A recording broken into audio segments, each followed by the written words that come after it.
The issues before the finance minister, the run up to the budget 2021, of course, is the COVID-19 and how we are going to quickly bounce back.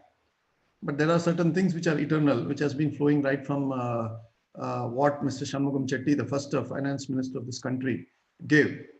The biggest one I would say is the new index IDBI, what I call as the impossibility of doing business in India, is increasing by the day. And I think what Narendra Modi promised was to remove tax terrorism.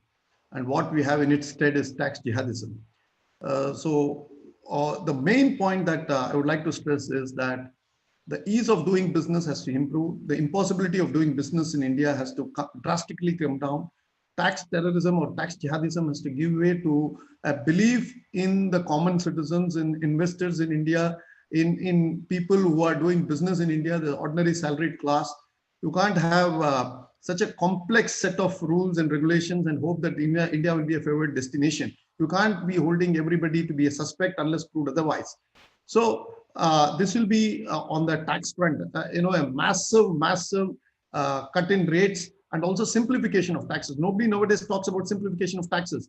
And GST has become a horror story with almost every other working day coming out, the GST department coming out with some sort of a new rule, regulation through a circular. It's impossible for professionals and the businessmen to take care of it. The second one I would like to look at it is that there has to be some end to this NPA story, sob story regarding NPA. I think Indian banks are virtually on the ICCU. So she has to ensure that Indian banks are once again recapitalized, and recapitalized alone is not going to help. You don't ensure that a leaking tap is corrected by putting more water in the overhead tank. You have to somehow or the other find out measures to see that the leaking tap stops leaking. And for that, I'm not a great fan of this bad bank business, because you are going to put all the rotten apples in one, and you don't know how to get rid of the rotten apples. So I think this bad bank business is a bad idea. Instead, there must be a very clear, robust functioning of punishing errant bankers. Bankers are going scot-free. The rudimentary rules of banking are no longer applicable. It seems applicable, at least apparently, to bankers. They tried with SERFASI, it didn't come. And before that, there was DRT, it didn't come about. Now they have IBC. IBC is also not functioning. So something has to be done about Indian banking system, because unless lending starts, we can't do much about it. The third thing is about governance. I would go always suggesting one thing. Every budget, it's my fond hope that the finance minister of the day comes with a simple solution to solve our socio-economic problem of education and health, by saying that anybody who draws salary from the Consolidated Fund of India will necessarily send their children to the government schools and government hospitals.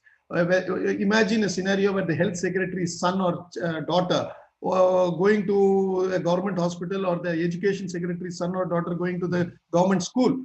And that would transform health and education in India. It doesn't require much of investment. It requires a political and a policy shift. I don't know whether the finance minister will do it, because this would set the Ganges on fire. And lastly, I would like the finance minister not to be a fiscal hawk.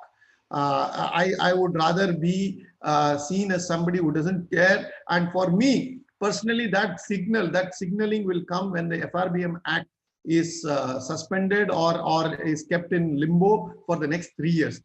If the new formulas can be kept in limbo for 3 years, why not FRBM? FRBM should be kept in limbo for 3 years. And if that is done, it would be a great signaling to the markets that here is a finance minister who is ready to spend both on current account as well as on capital account. And that would also give the necessary stimulus and the impetus to the economy. Because today we are in a very, very fragile zone in terms of recovery. And this recovery, if it has to be sustained over the next 8 or 10 quarters, we have to say goodbye to fiscal prudence or adhere to the norms set out by the FRBM Act.